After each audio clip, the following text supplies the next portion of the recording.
अरे भैया आप तो, हम कहीं वहाँ नहीं जा रहे, यहाँ तो आप लोग जहाँ खड़े यहाँ तो खड़े हो सकते हैं ना। तो यहाँ क्या प्रॉब्लम है? बैरिकेड का मतलब क्या है? इंडिया पाकिस्तान का बॉर्डर है क्या भैया? अभी एक वीडियो देख रहा था प्रज्ञा मिश्रा का, बनारस की दाल मंडी से वो लाइव दिखा रही थी।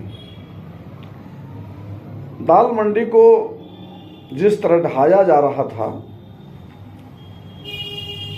और जो वहाँ के लोग थे, बासिंदे हैं जो वहाँ, जो लोग सैकड़ों साल से वहाँ रह रहे थे, तो उनके भाव थे, जो उनका बातचीत करने का, रोते बिलखते सिसकते डरे सहमे से लोग, जैसे सब कुछ बर्बाद हो गया है, जैसे सब कुछ खत्म हो गया है। इतने हताश लोग, अवसाद में डूबे हुए लोग हैं। बात करते करते उनकी आंखों में आंसू आ जाते हैं, फफकने लगते हैं और अपना दर्द डर के साथ बयां करते हैं, और वो इस बात को भी स्वीकार करते हैं कि हम कुछ नहीं कह सकते हैं, डर का माहौल है। मैं वो वीडियो देख रहा था, कलेजा फटने लगा। ऐसा लगा कि हम कहाँ आ गए। हम अपने ही देश में इतने बेजार हो गए, लावारिसों की तरह। इस देश में कोई कानून है? इस देश में कोई संविधान है? कब कोई आएगा हमारा घर गिरा देगा? कब कोई आएगा हमको बिना सबूत के अपराधी घोषित करके इनकाउंटर कर दिया जाएगा या जेल में डाल दिया जाएगा? हम कुछ नहीं कह सकते, हम अपनी सच्चाई बयां नहीं कर सकते। बनारस की इस दाल मंडी में जो कुछ हो रहा है, ये ऐसा नहीं है कि ये एक घटना है या ये कोई पहली घटना है। ऐसी हजारों घटनाएं पूरे देश के अंदर हो रही हैं, और इस देश का आम आदमी बड़ा आश्चर्य होता है, कोई बोलता क्यों नहीं है? ये लाखों लोग, करोड़ों लोग ये सब कुछ देख रहे हैं। पहले अब्दुल नगर टूटा था, अब रामनगर टूटेगा, बनारस की दाल मंडी टूटेगी। तब इस देश का एक वर्ग बहुत खुश हो रहा था। ये जो कुछ हो रहा है, ये सिहरा देने वाली घटनाएं हैं। तानाशाह खुलकर खेल रहा है, उसको कोई डर नहीं है, कोई चिंता नहीं है, सारी शक्तियां उसके हाथों में है। इस देश में कोई सरकार वरकार नहीं है, इस देश को कोई सरकार नहीं चला रही है। इस देश को ऐसा लग रहा है कि एक सिंडिकेट गिरोह चला रहा है। जो हमारे देश की सत्ता है, सत्ता में बैठे हुए लोग शातिर अपराधी हैं, माफिया हैं, डॉन हैं, गुंडे हैं, इस तरह से व्यवहार कर रहे हैं। देश के आम नागरिकों को इंसान ही नहीं समझा जा रहा है। कीड़े मकोड़े की तरह जब चाहो जहां चाहो मसल दो। ये बहुत खतरनाक है, और इस देश का आदमी, इस देश का नागरिक सब कुछ जानते हुए, सब कुछ देखते हुए कुछ भी बोलना नहीं चाहता है। वो ये सोच सकता है कि अगली बार इलेक्शन में इनको हरा दिया जाएगा, तब दूसरी सरकार बनाएंगे और तब कुछ चीज़ें अच्छी होंगी, बेहतर होंगी, बनेंगी।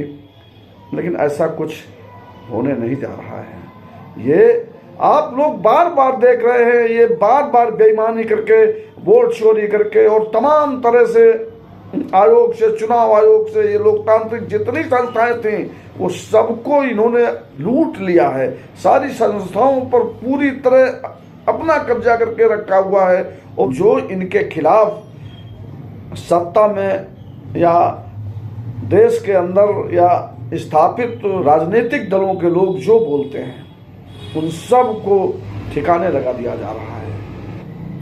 बड़ी बड़ी घटनाएं हो रही हैं, मजदूरों के अधिकार छीने जा रहे हैं, देश का व्यापार पूरा चौपट हो गया है। चाइना भारत के अंदर घुसता चला आ रहा है।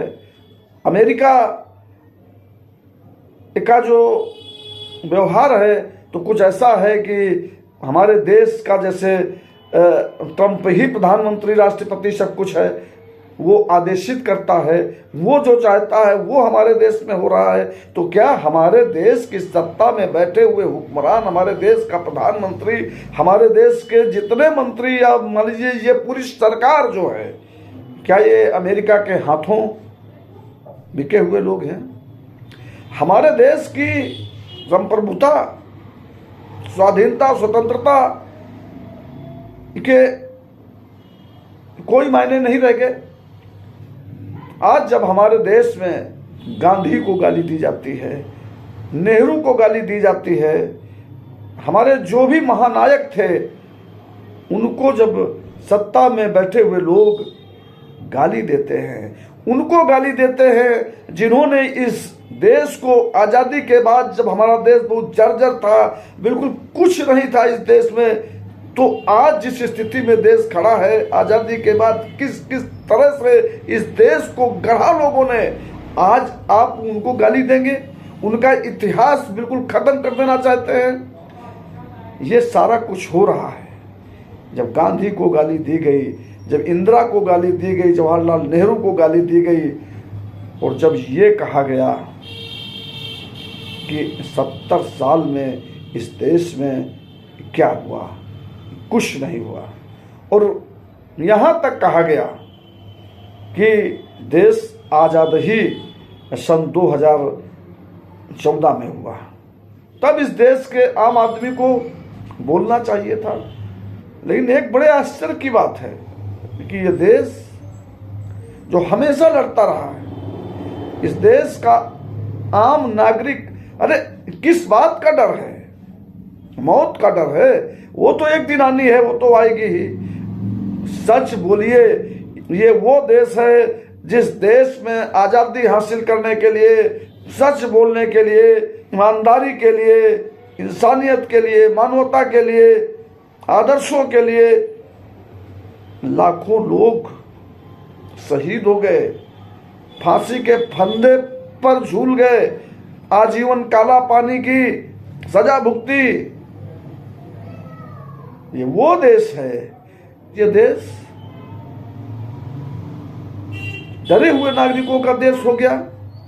कोई बोलने को तैयार नहीं है। घर, खेत, बाग, वन, जमीनें ये सब छीनी जा रही हैं, और आप देख रहे हैं आपका भी घर छीन लिया जाएगा, ये भी जान रहे हैं आप।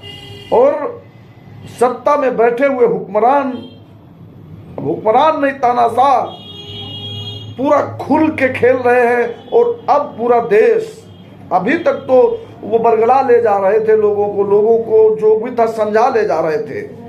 लोग जाति धर्म में बट करके खुश होते थे कि ये तो मुसलमानों के साथ हो रहा है, ये तो दलितों के साथ हो रहा है, तो उनके साथ मैं सुरक्षित हूं। लेकिन अब तो बहुत सारे उदाहरण हैं देश में। हर दिन किसी ऐसे आदमी के साथ ये घटना घट रही है, किसी ऐसे इलाके में ये घटना हो रही है जो इसी सत्ता को वोट देते थे, वो भी चीखते रहे, चिल्लाते रहे, उनकी बस्तियां उजाड़ दी गई, उनके खेत छीन लिए गए, ये सब कुछ चल रहा था। आज जो हालात हैं, जहां तक मैं समझ पा रहा हूं, जहां तक मैं देख रहा हूं, लोगों के साथ बातचीत हो रही है, एक एक आदमी समझ रहा है कि इस देश में जो सरकार है वो जनहितैषी नहीं है। इस देश के लोकतंत्र को मार दिया गया है, इस देश के संविधान को फाड़ कर फेंक दिया गया है। यह हर आदमी समझ रहा है। लेकिन इसके बावजूद भी कोई लड़ाई क्यों नहीं बनती? लोग खड़े क्यों नहीं होते? ये भयानक है, ये बहुत खतरनाक है। ये जो चुप्पी है, ये जो खामोशी है, ये बहुत खतरनाक है। अगर आप अभी नहीं बोलेंगे तो आने वाले समय में हमारी आने वाली नस्लें बंधुआ मजदूर की तरह, दासों की तरह, गुलामों की तरह, कारपोरेट्स के लिए रोबोट की तरह काम करती हुई दिखाई पड़ेगी, खटती हुई दिखाई पड़ेगी। उनका ना कोई अपना जीवन होगा, ना कोई खुशी होगी, ना कुछ होगा। खाली 2 रोटी दी जाएगी जीने भर के लिए। ये निजाम बनाया जा रहा है, ये देश बनाया जा रहा है और हम खामोश बैठे हैं। हमको बोलना होगा, हमको खड़ा होना होगा। आप एक बार प्रज्ञा मिश्रा का ये वीडियो देख लीजिए और अगर आपकी आंखों में आंसू नहीं आए, आपकी धड़कनें नहीं बढ़ गई, आपको इस सरकार के प्रति गुस्सा नहीं आया, तो फिर ये समझ लीजिए कि आप जिंदा नहीं हैं। आप अपनी लाश अपने कांधे पर उठाए हुए जिंदा होने का ढोंग कर रहे हैं। ये सब कुछ खत्म कर देंगे, ये कुछ नहीं छोड़ेंगे। ये आप लोगों को, ये पूरे देश के नागरिकों को कबूतर समझ करके कबूतर खानों में जिस तरह से बंद कर दिया जाता है, ये आपके गांव छीन लिए जाएंगे, ये आपकी जमीनें छीन ली जाएंगी। अमेरिका के साथ जो समझौता हुआ, ट्रेड डील जो हुई है, देश का एक वर्ग है जो ये चिल्ला चिल्ला कर बता रहा है ये देश खत्म हो गया है, ये देश मर गया है, इस आपकी आज़ादी छीन ली गई है, ये देश भारतीय जनता पार्टी के हाथों, या भारतीय जनता पार्टी नहीं, पूंजी के हाथों बेच दिया गया है। और बिका हुआ आदमी गुलाम होता है। ये सरकार तानाशाही कर रही है और ये जब से आए हैं सत्ता में, यही इनकी आइडियोलॉजी थी, यही इनकी विचारधारा थी। ये इस पूरे देश को कारपोरेट के हाथों की कठपुतली बना देना चाहते थे, कारपोरेट के हाथों बेच करके उनके लिए सस्ता श्रम तैयार करना चाहते थे और उसी रास्ते पर चल रहे थे। नोटबंदी से लेकर के अमेरिका के साथ होने वाली ट्रेड डील तक, ये सब कुछ कारपोरेट के लिए किया गया और ये पूरे देश को आज जो हालात हैं, आप अपने आप को आजाद होने का भ्रम पाले रहिए, आप आजाद नहीं हैं। ये देश गुलाम हो चुका है। आप एक बार अपनी आवाज सरकार के खिलाफ, सत्ता में बैठे हुए लोगों के खिलाफ उठाकर देखिए,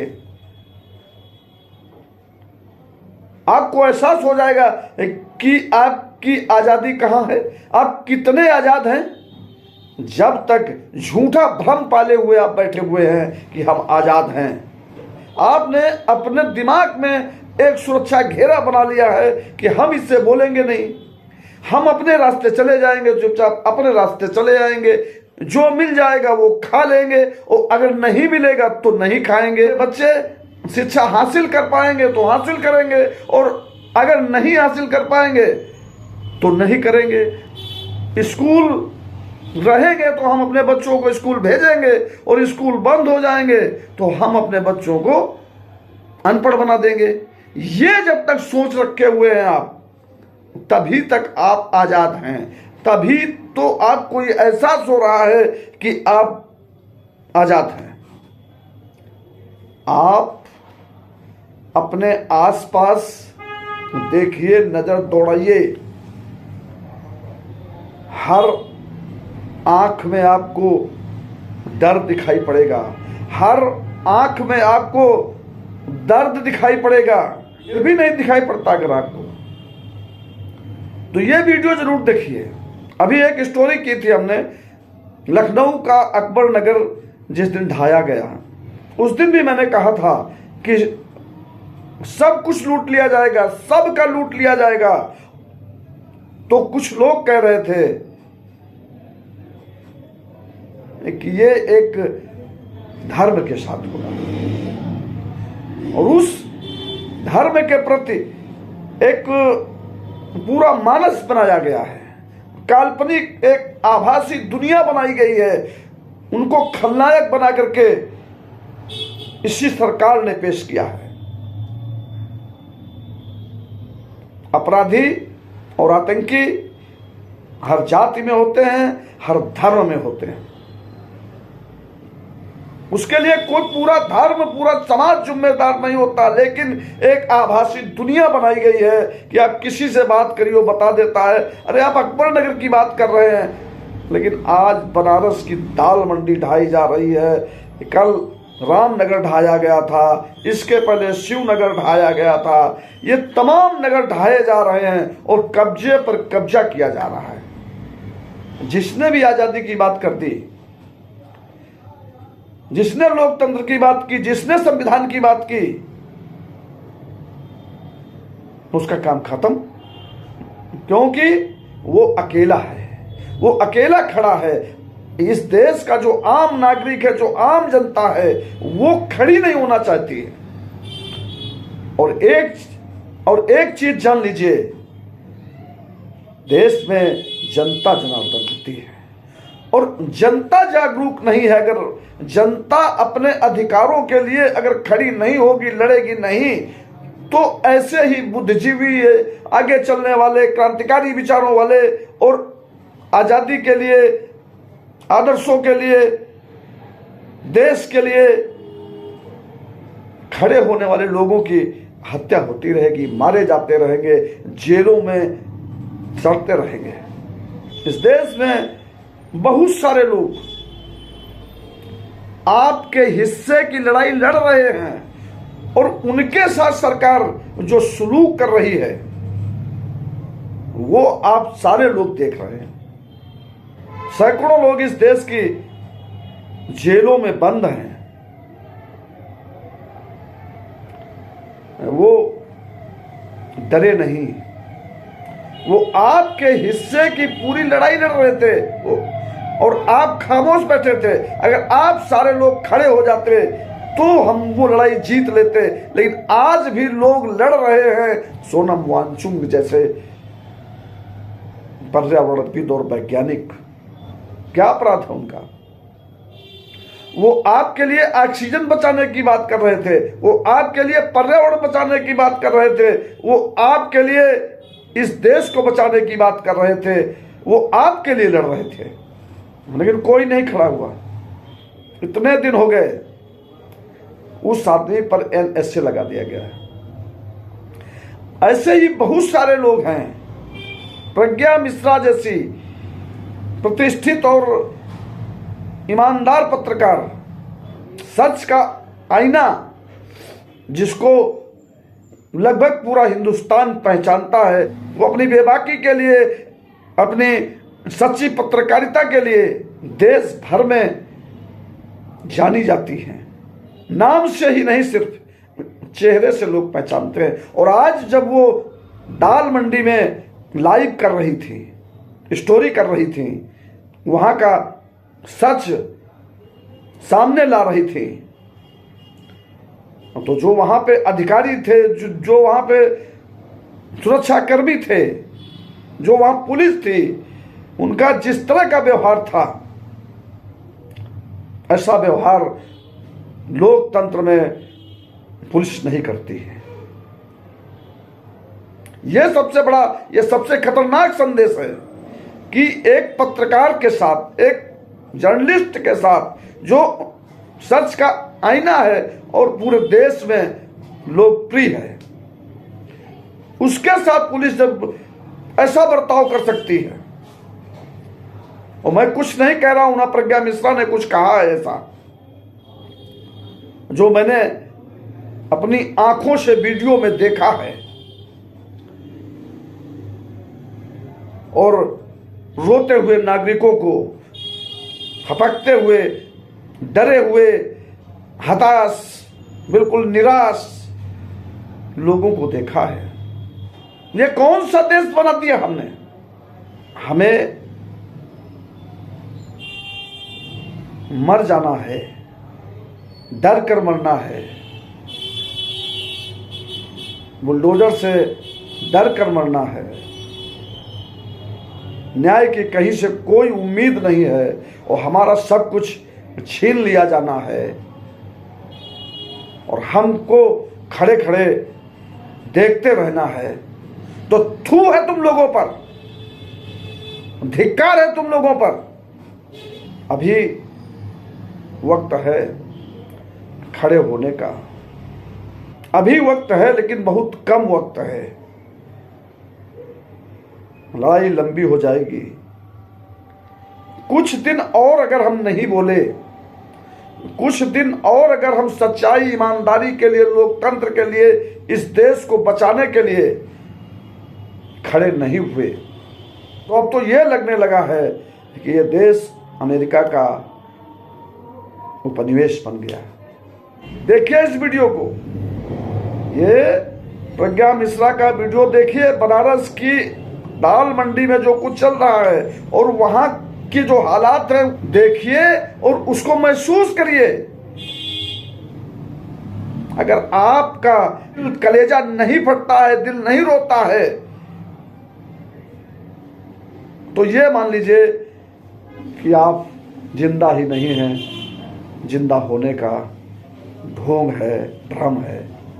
और अगर आपके अंदर की संवेदनाएं कहीं भी आपको थोड़ा झकझोरती हैं, कोई हलचल आपके अंदर होती है, तो फिर चुप मत बैठिए। वक्त अब बचा नहीं।